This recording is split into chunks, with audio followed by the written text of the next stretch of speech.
班嘅黃希晴。我係5B 班嘅梁靜柔。我係5A 班嘅首顯。我一開始就已經畫咗個手圖嘅喺 iPad 度，係呢個。時間咧，我就俾大家去翻路埋你哋個設計嚟啦。O.K. 畫咗兩幅圖。就希望佢哋可以融為一體，然之後就整成一張凳啦。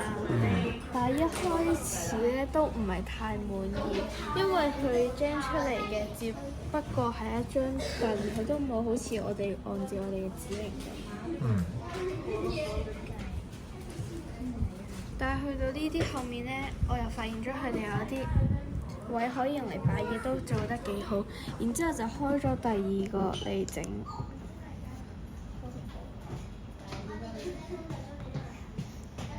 然之後我就 copy 咗佢呢一個圖片，同埋佢呢一個圖片係啱啱嗰度，再加一個喺網上揾到嘅圖片。用3個圖片整合埋一齊。呢個就係好似整到好似個花咁。然之後佢就整咗呢一個出嚟。再諗下嘅時候，我諗到可以將呢個變到好似個食人花咁樣，就將佢出邊變成好似紅色咁樣，再為佢加少牙齒，整到好似食人花咁樣嘅。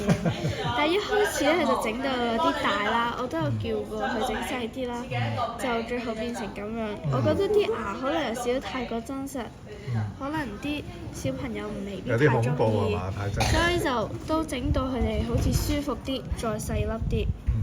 然之後再整到 size 啦。一開始俾嘅尺寸咧就佢冇簡單俾張圖片啦，叫佢嘅時候，但係佢都冇將到，然之後最後將到嘅時候係咁樣嘅。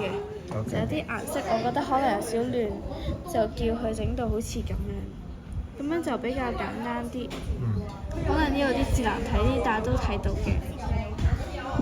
然之後最撚尾叫咗佢整一個小女孩啦，喺嗰度睇下如果佢哋坐起係會點嘅。咁佢呢度仲留住啲尺寸啦，所以就叫佢剷除咗。但係最後都有少少嘅，然之後就陽光剷除。呢度就係整到佢好似諗住整佢靚啲，但係佢就咁整咗個裙咯。如果然之後最後都係變成咁樣咯。呢個就係我最滿意嘅圖片。